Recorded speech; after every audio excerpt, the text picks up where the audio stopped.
And the new Liverpool owner, John Henry, has spoken for the first time since taking over the club. Here's what he had to say.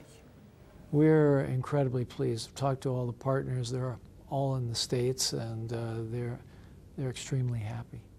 It's been a dramatic few days. What have they been like from your point of view? It has been a dramatic few days, twists and turns, and it's been stressful, but finally have it done, and that was our goal and our hope, and we're extremely proud of this team that worked on this deal.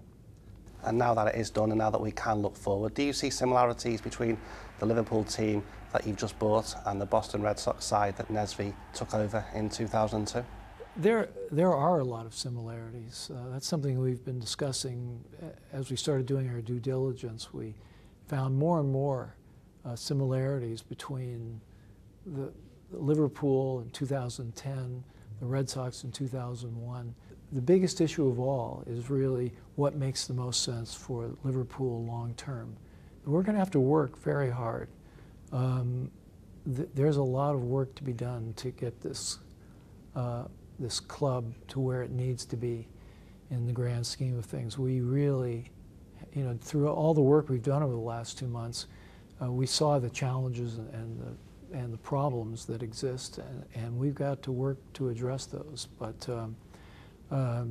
there's a great nucleus here off the field and on the field, so we think we can build from that. But it's not going to be easy. We've got real challenges. Doesn't fire you up, does he, with what he's saying, John Henry? It's a new chapter, let's say, for Liverpool, but it is another American owner. Is it going to be more of the same for Liverpool? He's saying the right things. That's the first thing, which he should do, obviously. It's putting me to sleep, though. It's like... But he was. But the problem that I have is I don't know if you can parallel having a club in America and it's the same as owning a club in the UK. Look, I think he knows what he's doing in reviving a club, but when you think of Abramovich coming in at Chelsea, he paid all his own money, so the club was never in debt. It's all his own money. What the previous owners did here ran the club into the ground. That wasn't good. So hopefully this guy can get it all running, because this is a fantastic club. It needs to be at the top of the table, not at the bottom where it is now. Still, this is crazy what's happened to Liverpool, because going back to 2005, they won the Champions League, and then in 2007 they were in the Champions League final again, losing to obviously us, AC Milan. And 3 years down the road, this kind of turmoil with cash, it's crazy. Let's hope these guys, they've done it with the Boston Red Sox, let's hope they can get Liverpool back to the glory days, because a club like that should be up the top where it belongs. What does John Henry have to do right now to not just install confidence as far as the fans and the COP in particular, but also the players, the likes of Gerrard and Torres, to keep them at the club when they're bottom right now?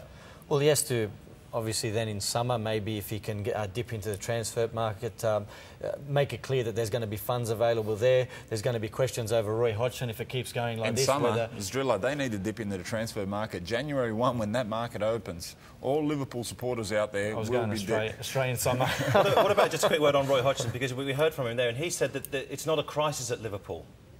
Yeah. It is, isn't it? Well, he's got to say that. I mean, his head's buried in the sand. He's in charge of the crisis. So, I mean, look... Is he the right man for the job at the moment?